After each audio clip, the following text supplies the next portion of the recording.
Hi and welcome to the SLR Digital Photography course. This course is designed to give you the confidence to be able to shoot at a professional level, whether you're shooting weddings, babies, portraits or landscapes.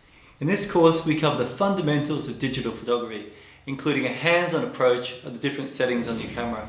One of the best ways to avoid camera shake is with a good sturdy tripod. A professional almost always shoots with one. If you're shooting sports, a good choice to reduce camera shake is with a monopod. It's easy to pan on moving subjects and it's light and portable.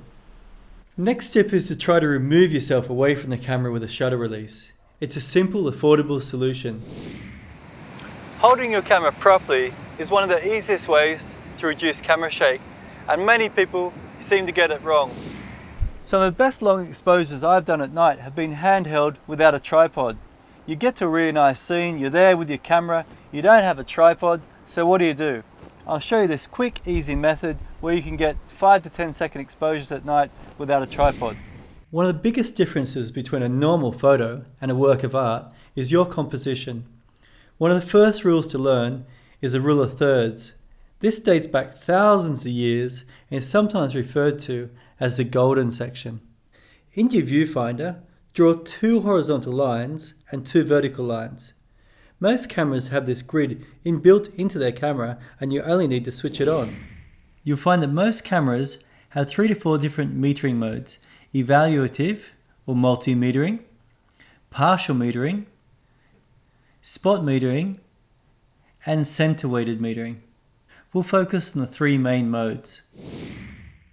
You'll be able to follow through with me in the course as we explain how you can achieve each one of these fundamentals and in turn improve your photos dramatically.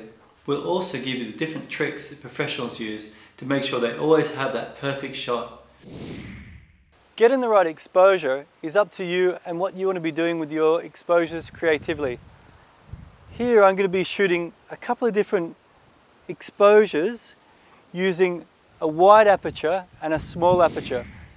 Taking photos on a bright sunny day is not the ideal situation, but it's a common event for most of us.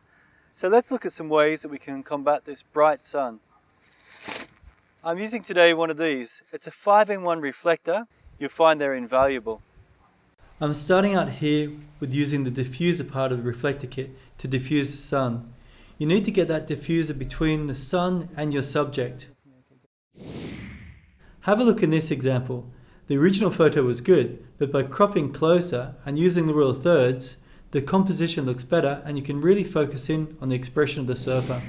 Focus lock is a simple yet powerful way to compose your photo. You've got a subject smack bang into the middle of the frame, but you want to move across to use composition rules like the rule of thirds. If you abide by these rules before taking a photo, you will see a massive improvement in your photography straight away. If we know how the system works, then we can really push it.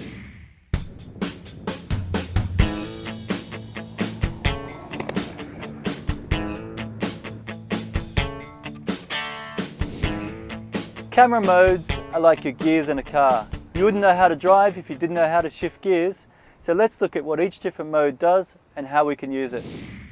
Once you have that perfect photo, then you need to store it. There are 3 main formats: JPEG, RAW and TIFF files. You move your grey card in front of the camera, fill up the frame, take a shot. Every manufacturer is different. With Canon, you just come through here, move down to custom white balance. So let's get started, shall we?